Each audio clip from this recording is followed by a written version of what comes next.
Урологқа анализ тапсыруға баруға қорқат, мынандай бір темір сұғат деп ойлайды. Гипертархизм екенін енді біліп жатқан адамдар болады. Бұл уже тікелей белсіздікке, бедеулікке алып келетін ауру. Организмнен шәует шыққаннан кейін, яғни сперма шыққаннан кейін 3-5 күндер аралығында барып тапсырған дұрыс. Бүгін жыныстық қатынас болып, ертесіне барып сперма тапсыруға болмайды. Ол кезде тағы анализ қате шығуы мүмкін. Төмен көрсеткіштер шығуы мүмкін. Өзінің партнерларымен жыныстық қатынасқа түсуі мүмкін. Бұл жерде ескере кететін жайт, оральный сексті айта кетуіміз керек. Оральный сексті да жұғу қаупі өте жоғары.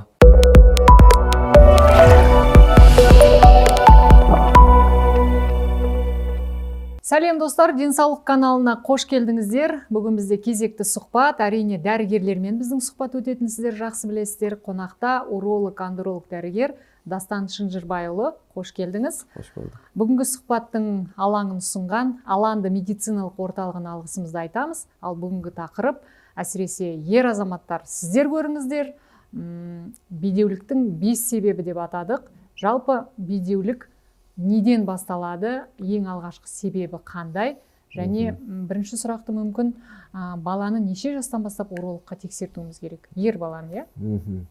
Біріншіден баршаңызға сәлем, саламатсыздар. Енді бедеулік қазір қоғамда кеңінен таралған бір үлкен тақырып болды ғой. Бедеулікте себебі өте көп. Енді бедеуліктің 5 себебі деп жатсыздар, негізгілеріне тоқталуға болады. Міндетті түрде баланы туылған сәттен бастап уже қаралу керек. Неге? Себебі өйткені қазір балаларда қарайтын болсақ гипертархизм дейтін ауру бар. Сол кезден бастап біз уже урологқа қаратуымыз керек. Яғни бала туылған кезде гипертархизм қандай ауру? Бұл еннің ұмаға түспей қалуы. Яғни осы кезден бастап біз бала туылған сәттен бастап қараймыз. Бұл жалпы гипертархизм бала ананың құрсағында жатқан кезде уже басталатын нәрсе. Дұрыс дамымау, иә? Иә, дұрыс дамымау, яғни жаңағы айтқан еннің ұмаға түспей қалуы. Ол ен басында іш қуысында, бүйрек аймағында болады. Одан кейін ол бала туылам дегенше 8 айға дейін ол жалпы ұмаға түсу керек. Бала туылам дегенше, яғни ананың құрсағында 8 айға дейін ол уже орнына келу керек. Ал егер туылғаннан кейін біз сол кезде бала туылады, сол кезде біз уже баланың машинкасын қараймыз. Жұмыртқалар орнында тұрма деген сияқты. Кейбір балдарда тек біреуі ғана тұрады. Монархизм. Кейбір балдарда екі жақты да болмайды. Кейбіреуінде мүлде болмайды вообще. Бұлар уже анархизм деп аталады. Осыларға сондықтан біз туылған сәттен бастап уже баланы қарауымыз керек. Егер ұмаға түспесе, біз бұны бақылаймыз. Кейде 4 айға шейін бірінші көреміз. Ал негізі 2 жасар бала 2-ге толғанша біз наблюдение жасауымызға болады. Одан кейін уже гормональды терапия қолданып, болмай жатса, уже бұл жерде оперативный лечение болады. Операция жасауға тура келеді болады. Қараймыз деп қалдыңыз, жалпы ата-аналар, әкелер жаңа дүниеге келген баланың өзі қолмен ұстап байқай ала ма, жоқ па? Негізі байқай алады, негізі. Енді бұл жерде ата-ананың... Бірақ умаштауға болмайды шығар енді, иә? Иә, бұл жерде енді немқұрайлық болады, кейбіреулер қатты мән бере бермейді. Ол енді бірден көзге көрінетін нәрсе емес, міндетті түрде ұстап көретін нәрсе. Сондықтан да осы кезден бастап уже белсіздікке, бедеулікке алып келіп жатады десе, ананың тарапынан немқұрайлық болса, қазіргі таңда да көп кездесіп қалған адамдар бар. Даже 20, 30, 40 жастағы адамдар гипертархизм екенін енді біліп жатқан адамдар болады. Бұл уже тікелей белсіздікке, бедеулікке алып келетін ауру. Сол нәрсе. Одан кейін енді жасөспірімдік кезде бір қаралу керек. Көбінесе осы 16-17 жаста бізде білініп жатады. Военкоматта дейміз, сол жерлерде варикоцеле деген ауруды көп естіп жатады. Солдаттарда, басқада сол периодта көп шығып жатады. Бұл да тікелей белсіздіктің бір қазіргі таңда 50% десек қателеспейміз. Жартысы уже осы варикоцеле ауру салдарынан белсіздікке алып келеді. Оның белгілері қандай варикоцеле? Варикоцеле, яғни бұл венозный расширение вены дейді, яғни көк тамырдың кеңеюі. Осының салдарынан бұл жерде көбінесе бұл варикоцеле сол жақ жұмыртқада кездеседі, өзінің анатомиялық ерекшелігіне байланысты. Бұл жерде сол жақ жұмыртқа шамалы тартыңқырап ауырады, сондай сезімдер болады. Енді бұның степеніне байланысты. Бірінші степень кезінде субклинический болады, яғни науқас өзінде барын білмейді. Бұны біз көбінесе врачтар екінші, үшінші степень қолмен пальпация жасау арқылы байқаймыз. Яғни УЗИ орган мошонки, бұл жерде золотой стандарт, міндетті түрде УЗИ түсіртеміз. Енді білікті дәрігер оны бірден қолмен де көре алады. Бірақ сонда да қол аздық етеді негізі зерттеуге. Міндетті түрде УЗИ көруіміз керек. Өйткені УЗИда біз көптеген яичканың, яғни жұмыртқаның размері қандай білеміз, тамырлары қаншалықты кеңейген білеміз, соған байланысты степень қоямыз. Енді екінші, үшінші степенде если показания болса, яғни көрсеткіш болса, бұл жерде варикоцель әлемдік деңгейде бұның ешқандай емі жоқ, яғни дәрімен емі жоқ. Тек бұл жерде міндетті түрде операция арқылы ғана. Дәрі ішіп кетіре салатын нәрсе емес. Криптархизм емделеді ме? Емделеді, ол да операция арқылы емделеді. Варикоцель, криптархизм бағанағындай 2 жасқа дейін бұл гормондық терапия арқылы қалыпқа келтіруге болады. Ал варикоцельді ешқандай дәрімен емдей алмаймыз. Бұл жерде міндетті түрде операция болады. Сол нәрсе. Операцияда да тоқтала кету керек міндетті түрде. Операция ол бізде қазіргі әлемдік деңгейде тоже золотой стандарт, бұл Мармара әдісі. Мармар Гольштейн деген ғалым атына қойылған. Сол кісінің сол Мармара әдісімен жасалу керек операция. Бұның өзінің операцияның түрлері бар авторы бойынша. Иван Сич дейтін болады, Яковенко деген болады, лапароскопиялық түрде операциялар болады. Енді Мармараның ерекшелігі бұл жерде микрохирургиялық Мармара әдісі. Бұл енді микроскоппен, сосын микродоплер деген аппарат болады. Сол арқылы жасалған операция болғандықтан бұл жерде рецидив енді өте төмен 0,4% деп келеді. Европейский ассоциация урологов деген болады. Сол жақта ең қауіпсізі. Иә, ең қауіпсізі, рецидив бермейтіні осы Мармара әдісі. Ал енді Иван Сич әдісімен бұрыннан негізі келе жатқан Иван Сич әдісі, бұны біз енді қазір Астанадағы көп дәрігерлер қолданбау керек. Золотой стандарт Мармара. Ал енді біздің осы Қазақстанның түкпір-түкпірінде, региондарда әлі күнге шейін сол Иван Сичпен жасалып келіп жатыр операциялардың барлығы. Енді арнайы бір мегаполистерде, Астана, Алматыны айтсақ болады, Шымкентте Мармара жасайды. Ал қалған жерлердің барлығында негізі көбінесе сол баяғы старый методпен дейміз, Иван Сичпен жасайды. Содан кейін рецидивпен бізге қайттан келіп жатады. Екінші рет отаға түсіп жатады науқастарымыз. Бұның барлығы осы варикоцелин салдарынан біздің пациенттердегі спермограммның көрсеткіші, качествосы, количествосы түседі. Соның салдарынан белсіздік болады, бедеулік болады. Осының барлығы варикоцелин негізі тікелей бірінші себеп деп айтсақ та болады. Сондықтан да міндетті түрде. Жалпы урологқа келген кезде біз пациентке мен өзім 3 негізгі анализ міндеттеймін.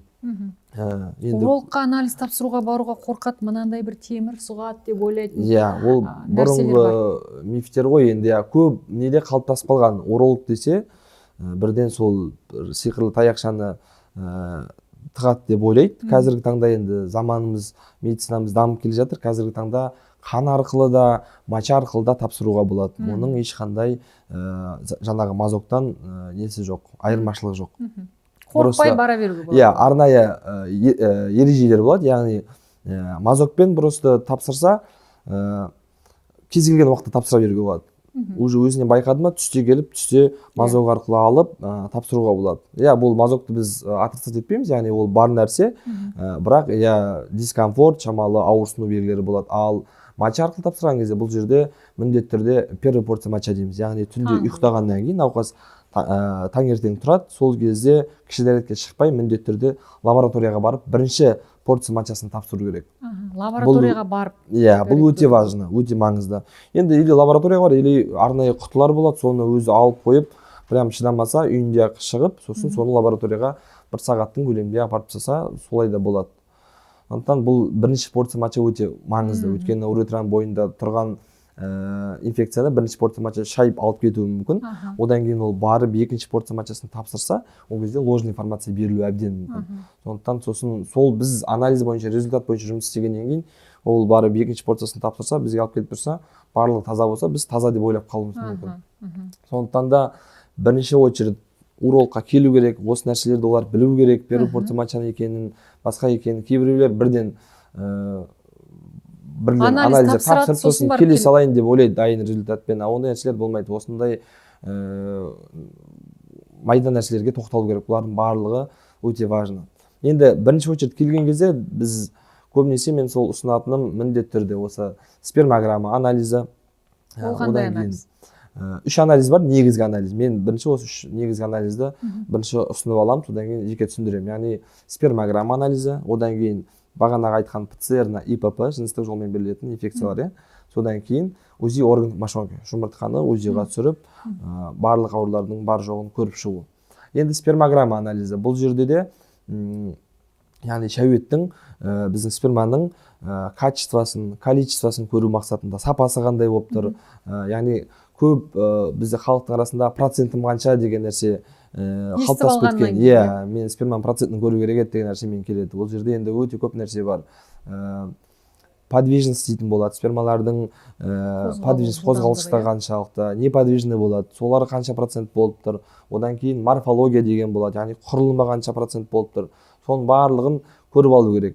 Ол жерде де арнайы дайындық бар. Бара салып мен спермограмма тапсырам деп барып тапсыра салмайды. Яғни бұл жерде де көру керек, дайындықпен бару керек. Қандай дайындық? Қандай дайындық? Бұл жерде организмнен шәует шыққаннан кейін, яғни сперма шыққаннан кейін 3-5 күндер аралығында барып тапсырған дұрыс. Бүгін жыныстық қатынас болып, ертесіне барып сперма тапсыруға болмайды. Ол кезде тағы анализ қате шығуы мүмкін. Төмен көрсеткіштер шығуы мүмкін. Сперманың құрамы өте нашар болып шығуы мүмкін. Сонымен дәрігер жұмыс істеп кетуі мүмкін, байқамай. Уже антиоксиданттар, басқа дәрілер беріп, сперманы көтеретін дәрілер беріп жіберуі мүмкін. Хотя ода сперманың барлығы қалыпты норма болуы мүмкін. Демек, жыныстық қатынасқа 5 күн түспеуіміз керек. Иә, жыныстық қатынасқа түспейді. Дәл сол сияқты жыныстық қатынасқа түспейді. Түскеннен кейін 3-5 күннен кейін. Дәл сол сияқты 10 күн бойы жыныстық қатынасқа түспей барып тапсыра салуға да болмайды. Осы ережені сақтау керек. Ол көп күн бойы түспей барып тапсырса да қате шығуы мүмкін. Осыны ескеру керек. Және де тағы бұдан бөлек баня дейміз, қазіргі таңда көп еркектер қолданатын мынау подогрев сидения дейміз, машинада қосып қою. Осының барлығы спермограммаға негізі қатты әсер етеді. Не только спермограммаға, жалпы үйленген жас жұбайларға біз бала жоспарлап жүргендерге осы баняны, подогрев сидениені шектейміз. Яғни жұмыртқаға алып келетін қандай да бір ыстық температураны, градусты біз шектейміз. Өйткені адамда дене температурасы қалыпта бізде 36-6 градус болса, жұмыртқада бізде 34 градус. Қалыптыдан 2 градус төмен болады. Өйткені жұмыртқа бұл, сондықтан да бұл сыртқа шығарылып тұр да, біздің организм сөйтіп жаратылған еркектер мүшесі. Сондықтан осы нәрсені шектеу керек. Ал оған қандай да бір ыстық келген кезде, жаңағындай банямыз болсын, подогрев сидениеміз болсын, одан бөлек те қандай да бір ыстық жерлерде жұмыс істейтін адамдар да болуы мүмкін. Соның барлығын шектеп, сосын барып тапсыртамыз анализді. Сол нәрсе, осыны ескеру керек. Одан кейін бағанағы айтқан инфекциямыз, оны жаңа тоқталдық. Моча арқылы, қан арқылы тапсыруға болады. Болмай жатқан жағдайда, жаңағы если мочамен шығып қойған жағдайда, байқамай біреулер уже рефлекспен күнделікті таңертең тұра салып туалетке шығып қоюы мүмкін. Ондай жағдайда уже амал жоқ, мазок тапсыруға болады. Қан арқылы қалай анықтайсыздар? Қан арқылы да болады. Енді қан арқылы бұл көбінесе титрін анықтауға жақсы. Ненің титрі? Яғни инфекциялардың титрі болады, өзінің арнайы нормасымен, мөлшерімен.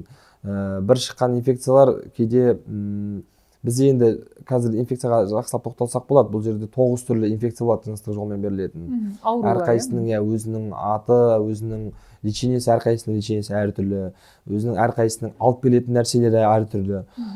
Мысалы ең бұл жерде бөлінеді, енді ағымына қарай симптомны, бессимптомны бөлінеді. Енді көбінесе симптом түрлері бұл ауыр түрлері. Бұл жерде хламидия дейтін инфекциямыз бар, гонорея деген инфекциялар бар. Бұлар уже симптомный инфекциялар, өте ауыр инфекциялар. Бұлар енді степень тяжестісіне байланысты өзі бөлінеді, легкий, средний, тяжелый. Бұлар тяжелыйына жатады, ауырына жатады.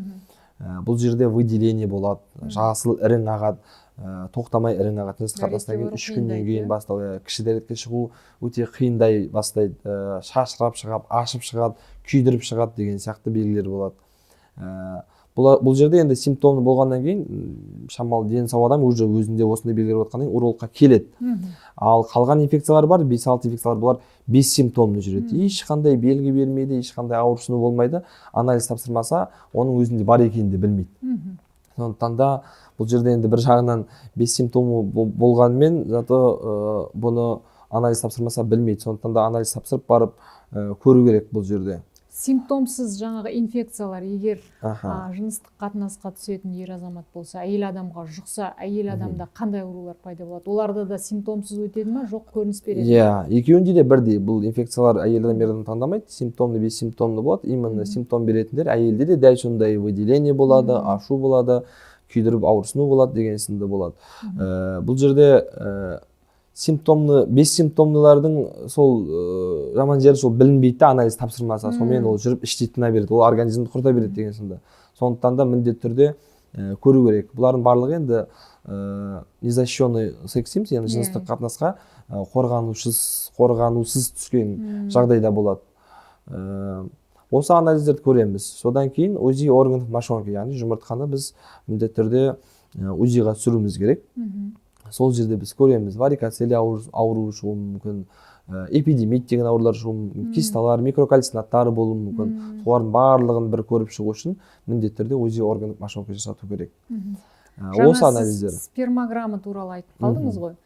Бедеулікке жаңағы ұрықтың сапасы, оның жылдамдығын, жүруінің жылдамдығы бәрі әсер етеді ме? Көп жағдайда біз бала көтермей жатса, әйел адамды кінәлаймыз. Иә, осындай жалған мифтар бар. Еркектердің тарапынан көп жерде сондай қателіктер кездесіп жатады. Бала туатын әйел, менде барлығы жақсы, жұмыс жасап тұр, сперма шығып жатыр деймін, иә? Қателік әйелден деп ойлайды. Ондай ұғым жалғанны кесіп нақтылап айтуға болады.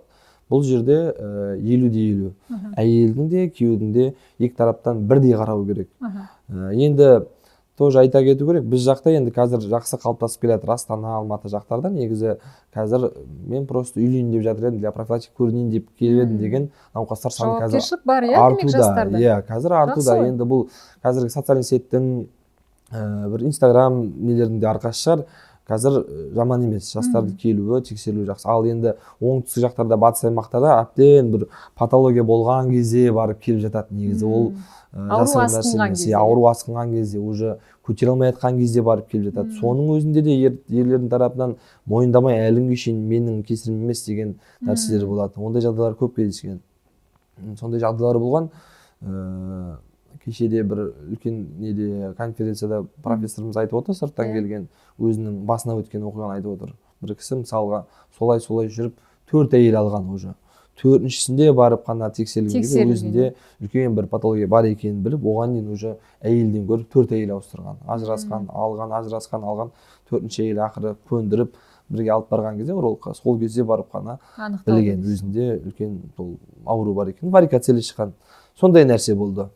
Жалпы бедеуліктің мүлде емделмейтін кезі, яғни бала сүюге мүмкіндік жоқ. Қандай кезде? Қандай кезде? Енді спермограмма тапсырған кезде бұл жерде азоспермия, аспермия деген результат көрсетеді. Нормадан негізі норма спермия болу керек. Барлығында норма спермия болу керек. Сол жерде біз қараймыз, бағанағы патология болса, енді ол өзі түрлері болады спермограмма заключениенің. Астенозоспермия, оның степендері болады, бірінші, екінші, үшінші степенсінде. Одан кейін емделмей асқынып кетсе, уже азоспермия болуы мүмкін. Ол жерде де обструктивті, необструктивті деген түрлері бар. Қарапайым тілмен айтқанда сперманың дұрыс дамымауы, иә? Дұрыс дамымауы. Енді бұл жерде көп нәрсе, гормоналды бұзылыстардан болуы мүмкін. Или себебі жоқ, генетикалық, иә, бесплодияларда болуы мүмкін.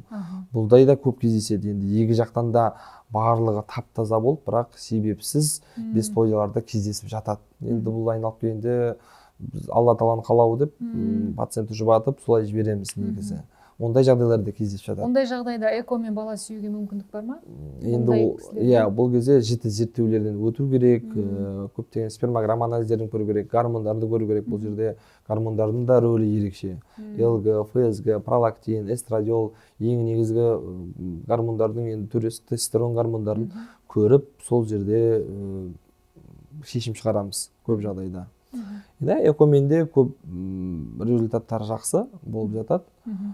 Демек, қолды бір сілтеп үмітті үзуге болмайды, яғни әрине. тексеріліп нәтижесі шыққанша күресеміз, емделеміз. Әрине.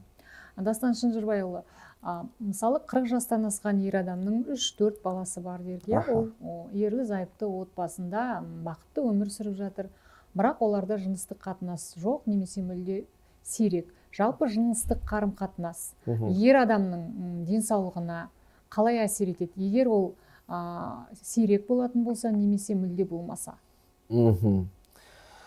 Енді қазір 40 жастан кейін көбінесе осы проблемалар көп кездесіп жатыр. 40 емес, даже 35-тен кейін де уже кездесіп жатыр. Яғни эректильный дисфункция, снижение либидо дейміз. Бұндай мүше әлсіздігі көп пациенттерде кездесіп жатыр. Енді бұл науқастың жұмыс орнына да байланысты болады. Қазіргі өмір сүру салты, соның барлығы бір қазір енді цифрландыру заманында болғаннан кейін бір орында көп отыратын, тек компьютерде отыратындар болады. Бұның барлығы әсер етеді. Жолда жүретін, тек машинада, бірыңғай машинада отыратындар, бұл көбісі енді простатит сынды аурулар 40-тан кейін асқынған кезде, 40 жастан кейін осындай ер адамдарда көбінесе простатит ауруы кездеседі. 50-ден кейін уже аденомаға айналады ол. Осының салдарының барлығы мүше әлсіздігіне алып келеді. Бұл нәрсе жоқ емес, өте көп, өте жиі кездесіп жатыр. Бұл жерде де енді біз анализ тексереміз міндетті түрде. Бұндай кезде половой гормондарды көруіміз керек. Көбісі ойлау мүмкін, мен енді 40-тан астым, бұл физиологиялық өзгеріс деп ойлау мүмкін, иә? Жоқ, өйтіп ойлау мүмкін, бірақ 40 жас ол үлкен жас емес. Өйтіп ойлауға мүмкін 60 жастан кейін өйтіп ойласа норма деп қарауымызға болады. 60 жасқа келдіңіз ғой, не керек енді деген сынды. Ал 40 жас олай ойлауға жас, әлі ерте. Сондықтан да бұл жерде половой гормон көруіміз керек. Бағана айтып отырған тестостерон гормонын тексеріп көруіміз керек. Одан да бөлек ЛГ, ФСГ гормондарын көруіміз керек. Гормондарды бұл жерде де біз қан арқылы тексереміз. Тестостерон гормоны таңғы уақытта өзінің пигіне шығады, ең жоғары уақытқа шығады. Сол кезде біз пациенттен аш қаранға таңертеңгі уақытта анализ тапсыруын сұраймыз. Тестостерон гормоны егер азанғы уақыттың өзінде төмен болып тұрса, ол кісіде түнде мүлде төмен деген сөз. Соған байланысты біз уже бірінші анализға жібереміз, результат шыққаннан кейін соған байланысты жұмыс жасаймыз. Тестостерон көтергеннен кейін ол кісіде соответственно не көтеріледі, эрекциясы барлығы жақсара түседі. Сол нәрсе. Бұл жерде проблема жоқ, келу керек, көру керек, анализ тапсыру керек, ем бар нәрсе. Проблемадан шығудың оңай жолы ер адамдар үшін ол дәріханадағы жаңа либидоны көтеретін түрлі препараттарды қолдану. Бұл емге жата ма, жоқ па? Бұл жерде самолечениемен айналысқанға болмайды, мүлде болмайды. Бірден тестостеронды көтеремдік, тестостеронның дәрісінің гормондарын алып, басқа гормондарға кері әсерін тигізіп жіберуі мүмкін. Сондықтан бұл жерде баланс ұстап отыру керек. Мен анау бір сәттік ләззат болу үшін эрекцияны көтеретін препараттарды айтып отырмын. Ондай дәрілер бар. Ол емге жатпайды, иә? Ол емге жатпайды. Оның дәл сіз айтып отырған дәрілер енді виагра шығар. Көп қолданылатын, бұл жерде дозасы өте көп, 100 миллиграммнан қолданады. Бұлар болмайды. Бір сәттік қана ләззатқа оның настроениесін көтеруі мүмкін, бірақ одан кейін ол өте кері әсерін береді. Арнайы дәрілер бар. Бірақ дәрігер тағайындау керек. Міндетті түрде бұл жерде дәрігер тағайындау керек. Дәрігердің рұқсатынсыз, дәрігердің нұсқаулығынсыз ол дәрілерді өздігінен қолдануға болмайды. Егер дәріханаға барып, фармацевттен сұраса, виаградан басқа қандай дәрі бар деп, олар сатуға құқылы ма, жоқ па? Жоқ, бұл жерде тек рецептпен болу керек. Өйткені бұл дәрілер қосымша басқа да ауруларға алып келуі мүмкін. Бұндай дәрлерді жүрегімен проблемасы бар адамдарға болмайды. Противопоказания бұл дәрілерде противопоказаниялар бар. Көп жағдайда басқа ауруларын туындатуы мүмкін, или басқа қосымша ауруы бар науқас ішсе өзіне кері әсері екі есе зиян беруі мүмкін. Мысалы, созылмалы ауруы бар науқас ер адамдар болуы мүмкін. Жаңағы қан қысымының жоғары болуы, қант диабеті, ондай науқастарда тиісінше эрекция төмен болады. Төмен болады. Ондай жағдайда қалай емделу керек? Бұл жерде енді эндокринолог маманы бар, уролог маманы бар. Бұл жерде негізі бірге консилиум жасап, нақты бір дәріні тағайындауға болады. Айтып отырмын, бұл жерде самолечениемен мүлде айналысуға болмайды. Өйткені пациентке кері әсерін береді, оның өзінің тиісінше побочный эффекттер болады, противопоказаниясы болады. Сондықтан да өмірге қауіпті зиян келуі мүмкін. Значит, мүлде өте қауіпті нәрселер болуы мүмкін біз ойламаған. Сондықтан да міндетті түрде дәрігердің нұсқаулығымен болу керек. Дастан Шынжырбайұлы бедеуліктің басты себептеріне тоқталды. Баланы дүниеге келгеннен кейін қаратамыз. Жұмыртқасы орнына түсті ме жоқ па, крипторхизм бар ма жоқ па, одан кейін варикоцеле бар ма жоқ па, одан кейін сперманың сапалығын тексереміз, инфекцияларға тексерілеміз және дәрігерге барудан қашпаймыз. Енді сізге уақыт берейін, мына камераға қарап, ағаларыңыз бар, сізді көріп отырған, інілеріңіз бар, енді отбасын құрайын деп жатқан, жезделеріңіз бар дегенде қазақша айтатын болса. Дастан Шынжырбайұлынан 5 нақты кеңес болса. Бедеулік, белсіздік болмау үшін ер азаматтарға. Енді бұл жерде белсіздікке әкелмеудің 5 кеңесіне тоқталатын болсақ, міндетті түрде енді білікті маман таңдап, уролог, андрологқа келіп, сол кісінің консультациясын алған дұрыс болады. Бұл бір. Одан кейін, яғни бұл жерде бағана тоқталғандарға жеке-жеке тоқталатын болсақ, спермограмма анализі, мұны міндетті түрде тапсыру керек. Яғни жыныстық қатынас болғаннан кейін 3 және 5 күн аралықтарында барып тапсырғаныңыз абзалырақ. Дәл сол сияқты 10 күн жыныстық қатынасқа түспейде спермограмма анализін тапсыруға болмайды. Одан кейін екіншісі ПЦР на ИПП дейміз, яғни инфекция передаваемым половым путем, жыныстық жолмен берілетін инфекцияларға анализ тапсыру керек. Ешқандай қорқатын ештеңе жоқ. Бұрынғы таяқшыларды ұмытыңыз. Қазір кіші дәретке шығып или қан арқылы да анализ тапсыруға болады, моча арқылы анализ тапсыруға болады. Сондықтан да қорқатын ештеңесі жоқ. Осы анализдерге тапсырасыз, результатпен дәрігерге келесіз, содан кейін тиісінше инфекцияларыңыз бар болса емделесіз, жоқ болса алға қарай келесі анализдерді өтуіңізге болады. Одан кейінгі анализ УЗИ органдық мошонка, яғни жұмыртқаңызды УЗИға түсіресіз. Сол жерде барлық жұмыртқада кездеседі деген ауруларды көріп шығамыз. Яғни ол бағана айтып кеткен варикоцелеміз болсын, крипторхизм болсын, микрокальцинаттар, кисталар, эпидемиттер болсын, осының барлығының бар жоқтығына көз жеткіземіз. Одан кейін енді салауатты өмір салты бұл кез келген жерде керек болады. Денсаулығыңызды қараңыз, күтіңіз. Қазіргі таңда өте көп кездесетін энергетик сусындар, колаларды шектеу керек. Бұлардың барлығы зиян. Сондай-ақ гормоналды бұзылыстардың алдын алу. Соңғы кеңес мүшеқаппен жыныстық қатынаста болу, яғни бұл жерде незащищенный секс болмау керек. Соны тыйыңыздар. Мүшеқапты, яғни презерватив қолдану арқылы. Бұл жерде де жастарға мүшеқапты қолдан десек, бірден өзінің партнерларымен жыныстық қатынасқа түсуі мүмкін. Бұл жерде ескере кететін жайт, оральный сексті айта кетуіміз керек. Оральный сексті да жұғу қаупі өте жоғары. Өйткені ауыз қуысындағы партнердің бір тісінің өзінің қанап тұруы, оның сілекей арқылы болсын, жыныстық мүшеге өтіп, оларда инфекция тудыруы мүмкін. Сондықтан да осының барлығын жіті қадағалау керек.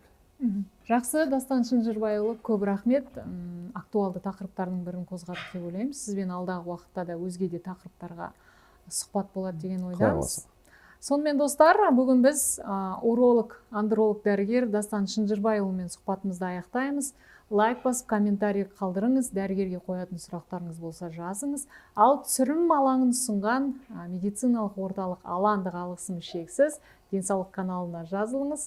Біздің қатарымыз көбейсе, әрине денсаулығымыз да мықты болады деп ойлаймын. Кездескенше.